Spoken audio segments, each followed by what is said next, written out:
Je vous présente la droite numérique. Elle est belle, elle est élégante, elle est en face de vous. Tous les nombres que vous avez connus durant votre vie se trouvent quelque part sur la droite numérique. Quand vous avez eu 1 an, votre première fête, mais c'est juste là. Vous avez comme un 6,5 ici. Vous avez, je pense, la valeur de pi qui est appelée 3,14. Ça, c'est pi. Vous avez racine carrée de 2 quelque part à peu près là. Vous avez des nombres négatifs comme un 5,25, moins 5,25, et ils sont tous là. Alors là, je vais effacer ça. Tous ces nombres-là que vous avez connus durant votre vie, ça s'appelle des nombres réels. Tada! Donc, les nombres réels, au lieu d'écrire les nombres réels à chaque fois, ce qu'on écrit, c'est un R comme ça, avec une petite ligne en avant. Ça, c'est les nombres réels. Et vous pouvez poser la question, c'est, y a-t-il des nombres qui ne sont pas réels, qu'on n'a pas connus encore? Oui, il existe des nombres qui ne sont pas réels. On n'en parle pas au secondaire. Je peux vous en parler là, mais il ne faut pas le dire aux autres. Les nombres qui ne sont pas réels, ce sont des nombres imaginaires. Et le plus fameux des nombres imaginaires, c'est racine carrée de -1. Parce qu'il n'y a aucun nombre sur la droite numérique que si je le multiplie par lui-même, donne -1. Si j'essaye 1 fois 1, non, ça ne marche pas. Si j'essaye -1 fois -1, ça donne 1 encore. Il n'y a rien qui donne -1. Alors, ça s'appelle un nombre imaginaire. Donc, on garde le secret entre nous. Donc, continue ici. Dans la gang des nombres réels ici, il y a plusieurs groupes, il y a plusieurs ensembles. On pourrait dire les nombres positifs que les élèves aiment beaucoup. Il y a la gang des nombres négatifs que les élèves aiment pas vraiment. Et tu peux être un ou l'autre, tu peux pas être les deux. Ils se ressemblent aussi, mais ils sont pas du tout pareils. On a aussi les nombres pairs.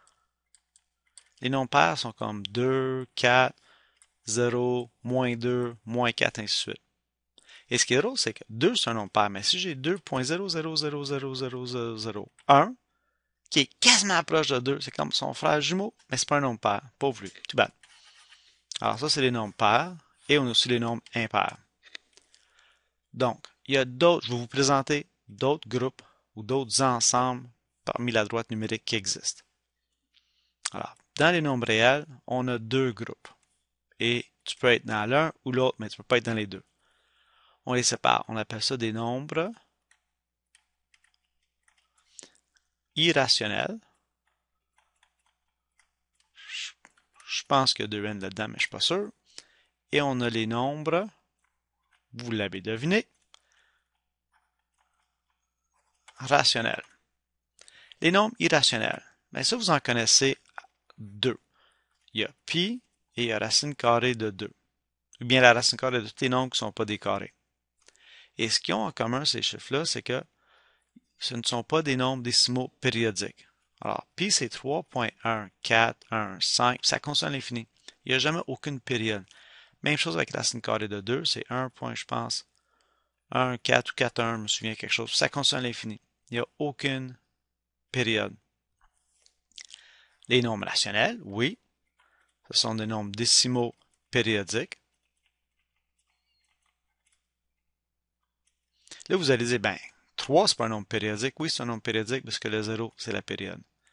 Et l'autre définition d'un nombre rationnel, c'est que je peux l'écrire sous la forme de A sur B. Je peux l'écrire sous forme de fraction avec deux nombres entiers. Tandis que pi, je ne peux jamais l'écrire sous forme de fraction de deux nombres entiers comme 1 demi ou 1 tiers. Mais tous les nombres périodiques, si j'écris 3,145, bien ça, on peut l'écrire sous forme de nombre périodique. Et je vais vous montrer dans une autre leçon comment faire. Là, je vous ai présenté les nombres rationnels et irrationnels. Là, je vais vous dire c'est quoi, comment on l'écrit. Donc, on les nomme réels, c'est R, ça c'est tous ceux que vous connaissez. Les nombres rationnels, c'est un Q, comme ça. Les nombres irrationnels, ben c'est Q avec une petite barre là. Donc, ça, c'est tous ceux qui ne sont pas là-dedans. Donc, vous avez un ou l'autre. Dans les nombres rationnels, j'ai comme une hiérarchie. C'est comme une compagnie. C'est une compagnie, là, vous avez ben des travailleurs ici, il y en a d'autres qui sont un peu des boss, et au fur et à mesure que tu montes en haut, tu en as de moins en moins, mais ils sont de plus en plus hauts, c'est lui qui fait le plus d'argent. Même chose dans les nombres rationnels. Alors, dans les nombres rationnels, on a ce que le plus en commun, ce sont tous les nombres entiers. Les nombres entiers, on écrit ça avec un Z comme ça. Et ça, c'est tous les nombres ici.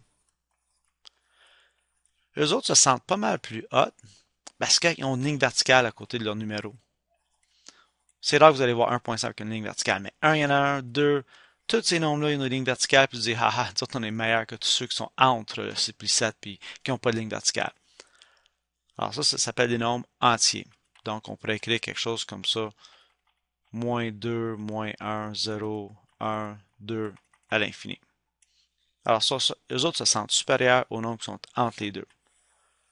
Là, j'ai une autre gang qui sont même plus supérieurs. Des vrais snobs, là. Ça, ce sont ces nombres-là. C'est des nombres entiers, mais juste qui ne sont pas négatifs. Et eux autres, on les appelle les nombres naturels. La lettre, non, attention, brush. La lettre, c'est N avec une petite barre. C'est les nombres naturels. Et ça serait quelque chose comme 0, 1, 2 à l'infini. Ça, c'est les plus hautes des hautes. Ça, c'est vraiment là.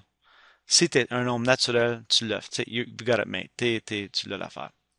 Alors, là, je vous ai présenté tous les groupes, toutes les gangs ou tous les ensembles de nombres. Les nombres réels, c'est tout ce que vous connaissez déjà. Là-dedans, c'est séparé par nombres rationnels et irrationnels.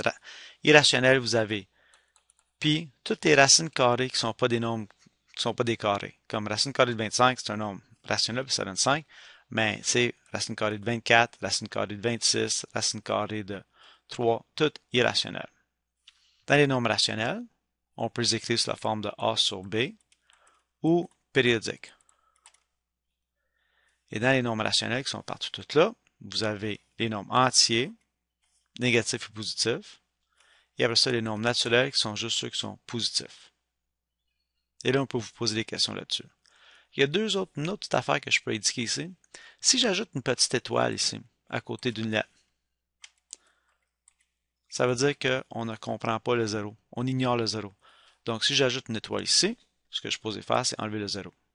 Pourquoi est-ce qu'on fait ça? Je ne sais pas, mais en tout cas. Même chose, si j'écris un petit étoile là, ben, on ne compte pas le zéro.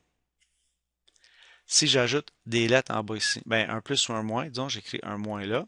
Ça, c'est tous les nombres réels, pas zéro, qui sont négatifs. Si j'écris un petit plus ici, ça, c'est les nombres entiers qui sont seulement positifs, et ici, à cause de l'étoile, pas zéro. Si vous avez compris tout jusqu'à date, félicitations.